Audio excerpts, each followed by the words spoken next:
Previously on D-Class Build Battle. This is too clean to be chopping up and replacing.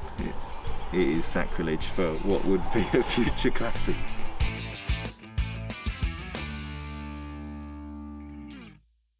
Hi, I'm Andy from Team Old School. Today we'll be taking a look around the Celica, but to mix things up a little bit, it'll be Max from Team New Class to show you around. Where do you want to start, Max? Well, there's all sorts of areas we could begin. Well, there's nothing to see here, mate, so... So here's Andy's Toyota Celica. What year is it?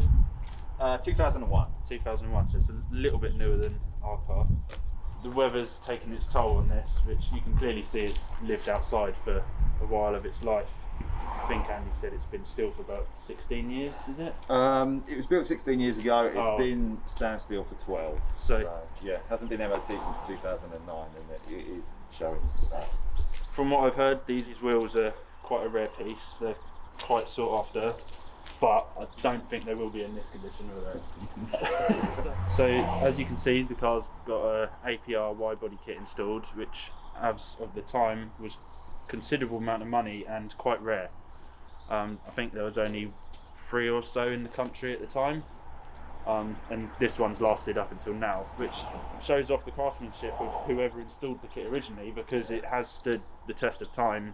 Although we've got the cracks and the rust and the all sorts forming here and there, which Andy likes to stand in front of. It's very rough around the edges, but I kind of bought it knowing that, so if it wasn't, we would have just been buying a show car to show. Exactly. Well, I'm sure the body shop will absolutely love it when they get to finally see it. Yeah. We'll go around to the driver's side. I like that. Yeah. So first impressions on the interior are mould here, all around here. So I assume there was quite a bit on the steering wheel, but you would have cleaned that off for a nice drive. I cleaned the driver's seat and the steering wheel and the gear knob and the handbrake, so I can get it here. The rest of it is authentic, 12-year-old authentic mould.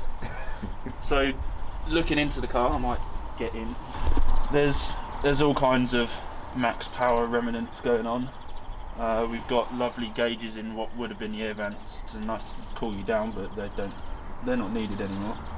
But other than those little bits and this panel, which just falls straight out in your hand, showing the lovely wiring going on, I'll leave that for you to sort out. The ejector switch. And the nitros, which I haven't yet seen anywhere in the car. And I don't have a rearview mirror. I've got a massive rev gauge. Well, let's be honest, Max. If you don't need a rearview mirror when you've got such massive wing mirrors.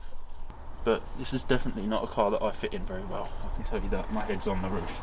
So that's what sunroofs are for. Oh, that's nice as well. That bit's not needed.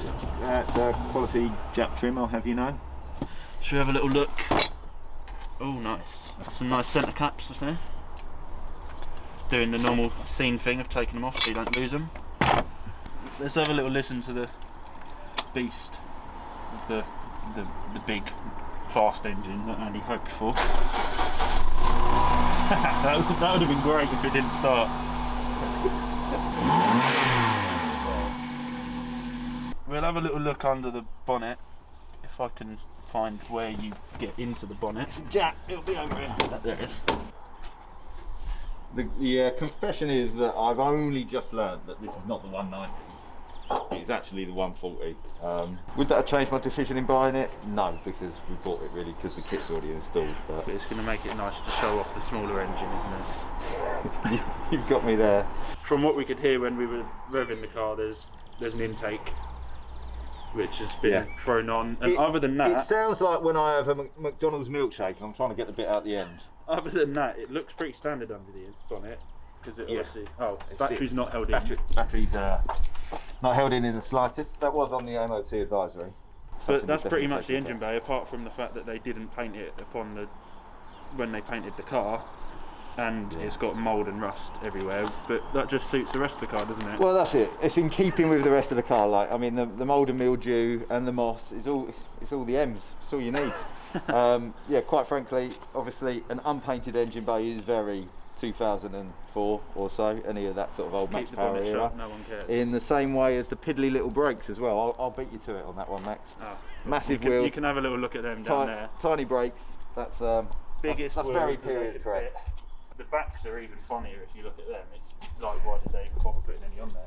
Whilst we're down in this area, we can see the carbon details which are held on extremely well, hence why these ones might be missing. These are aerodynamic, Max, so they flex in the wind. It's like the Speedtail then, that like has the bendy Same carbon technology, at the back, mate. yeah. Same technology. But then if you move a little bit further around, these have seen better days, but at least they're still holding the splitter on, which has clearly taken a whack. Got a confession on this. This was me. I hit a bag of stones, a full bag of stones on the motorway on the way in, and yeah, you can see what it's done. Fortunately as well, it's just added to the rest of the damage that the body shop has to repair. What I wanted, Max, is I wanted you to see this in the worst possible state, so that when I'm finished with it, you're going to go, wow, that's amazing. Look at the transformation. So after looking at the lovely damage that you've added to your already damaged bumper, Low car life. we can, well, low of the day, this isn't really that low, is it, if you think about it? Well, the front is. High. But yeah, anyway, ignoring the fact you think it's low, we've got these lovely tiny mirrors, which I assume cost a lot of money back in the day, but Oh yeah. they're worthless now, really, unless someone wants them for their car. Yeah, that's alright, we'll bring them back. More rust down here. Oh, the car that locks itself. Well, that's a new feature. Yeah, Oh, there we go. Oh no. I've got. Yeah, I don't know what that is. That's something new. What else have we got going on? Oh, this is a lovely little area that's nice to show off. So obviously this bit started cracking and they didn't know what to fill it with, so they just chewed some chewing gum up and just rammed it in there, which added some extra mould to keep in with the theme of the car. So we can move on. Lovely wing. That's very choice. Yeah, that's it's got a couple of That again moves upon aerodynamic needs. Let's have a little look in. My God, they would be quite nice right now. This boot weighs first mod. Weighs a ton. Do you want to hold that whilst I have a little rummage? Oh look, lovely Jap pillow. Yeah, that's trying to break down. Not much more of it, just the typical Japanese plastic. Pretty boring really, so hopefully you can make something more out of that. So we both put this down. Mind that. Hopefully you can mount that a little bit more solid. Yeah, hopefully. I'm pretty sure that the innards are just kind of rotted away, so we'll get there in the end. So that's my take on Andy's car, with what's left of it. I'll hand you back over to him. Right, that's it. Thanks for watching, guys. We're going to go up now and discuss in depth the plans for the future with my team. Right, guys, you've all seen the car. What do you think? I think we're off to a great start. It harks back right to our original Max Power days, where we all started. After a long team talk, we have decided on the direction we would like to take this icon of the old school era. The first step will be tackling the aged bodywork, including a fresh respray. The team have agreed on a modern colour to bring the Celica into 2021 and suit its improved look. The Racing Heart rims were custom made for the APR kit, so we'll be staying. We'll have these professionally refurbished.